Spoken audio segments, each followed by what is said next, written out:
school పోవా పోవా స్కూల్కి ఎందుకు ఎందుకు పోవు పోదాం నాడు జేజీ వాళ్ళ దగ్గరికి పోదాం నాడు ఎందుకు దొంగ స్కూల్ పోవాలి నాటకాలు చేయొద్దు ఏడుస్తావా అయితే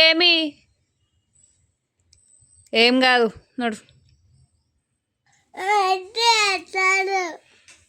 ఏం కాదు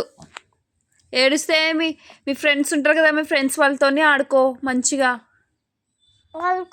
పెట్టాక